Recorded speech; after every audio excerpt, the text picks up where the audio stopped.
Assalamualaikum warahmatullahi wabarakatuh.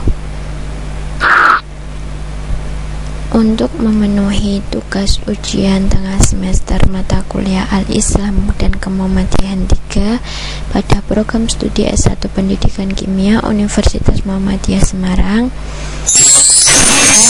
Dewi Rintani ingin menjelaskan tentang fosfor. Fosfor di sini nanti saya akan menjelaskan tentang mengenal fosfor dalam kehidupan dan manfaat fosfor bagi kehidupan.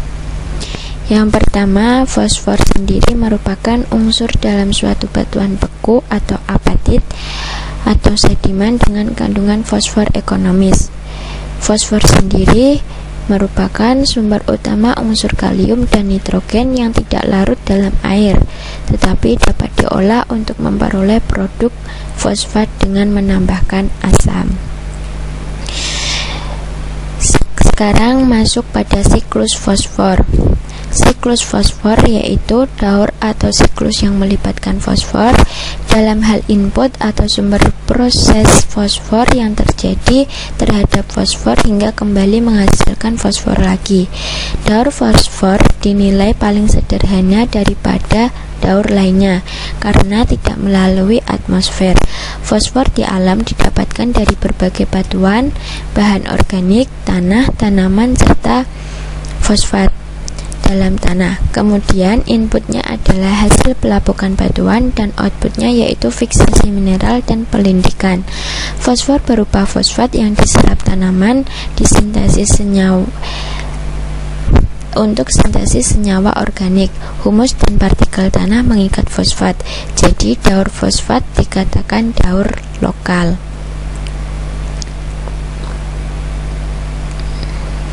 Selanjutnya di alam sendiri fosfor terdapat dalam dua bentuk, yaitu senyawa fosfat organik, itu terdapat pada tumbuhan dan hewan, dan senyawa fosfat anorganik pada air dan tanah. Fosfat organik dari hewan dan tumbuhan yang mati diuraikan oleh dekomposer atau pengurai menjadi fosfat anorganik. Fosfat anorganik yang terlarut di air, tanah atau air laut akan terkikis dan mengendap di sedimen laut. Oleh karena itu, fosfat banyak terdapat di batu karang dan fosil. Fosfat dari batu dan fosil terkikis dan membentuk fosfat anorganik terlarut di air, tanah, dan laut. Fosfat anorganik ini kemudian akan diserap oleh akar tumbuhan lagi. Selanjutnya di sini saya akan fokus pada kandungan fosfat anorganik, yaitu pada air dan tanah, tapi saya akan fokus pada fosfat yang terdapat dalam tanah. Tanah yang dipengaruhi oleh fosfor, yaitu tanah merupakan unsur utama dan penting dari ekosistem bersama dengan unsur lainnya. Tanah memiliki peran ganda, yaitu media produksi pangan dan sandang, menjaga keragaman biodiversity. Tanah hasil dari alam yang ada berkat berbagai proses dan faktor pembentuk yang berbeda dari satu tempat ke tempat lainnya.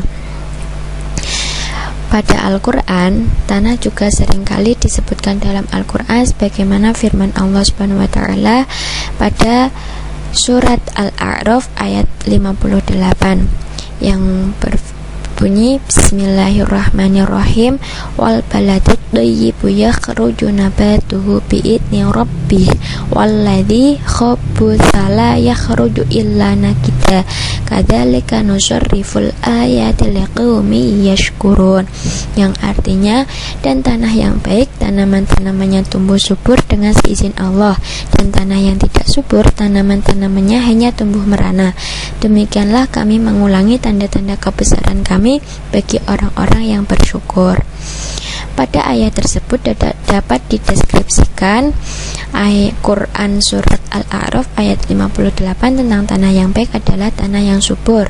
Tanaman dapat tumbuh yang salah satu syaratnya yaitu adanya tanah atau media tanam. Media yang baik atau subur akan membuat tanaman tersebut tumbuh dengan baik. Kandungan mineral yang cukup dalam tanah merupakan pengaruh utama terhadap tanaman untuk tumbuh. Tanah yang subur dipengaruhi oleh beberapa faktor seperti mineral, kadar pH, kelembapan, lapisan humus, dan kadar biota. Tanaman akan tumbuh subur pada tanah yang baik, sehingga tanah yang subur tentu menjadi ladang rezeki bagi manusia. Deskripsi saintifik pada Al-Quran akan memberikan pengetahuan dari dua sisi ilmu yang berbeda, yaitu sains dan agama. Karena pada dasarnya ilmu yang ada di dalam Al-Quran sudah tidak diragukan lagi.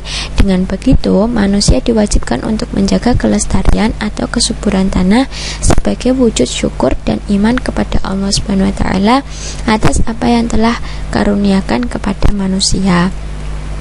Selanjutnya, peran fosfor dalam tanah sendiri, yaitu unsur fosfor diperlukan dalam jumlah yang lebih sedikit daripada unsur nitrogen dan kalium. Ini karena fosfor tidak mudah terlarut dalam air dan cenderung memiliki pergerakan yang lambat di dalam tanah. Meskipun begitu, fosfor merupakan kunci kehidupan dalam pertanian yang tidak bisa dilewatkan peranannya. Unsur fosfor sangat berguna bagi tanaman karena berperan penting dalam pembentukan albumin, pembelahan sel untuk daun, buah dan biji, serta untuk pembentukan bunga.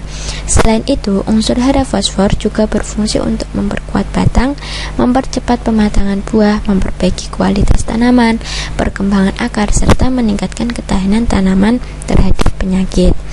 Nah, dari sinilah dapat disimpulkan bahwa begitu pentingnya fosfor dalam tanah, dan tanah sendiri sudah dijelaskan pada Al-Quran surat Al-A'raf ayat 58 bahwa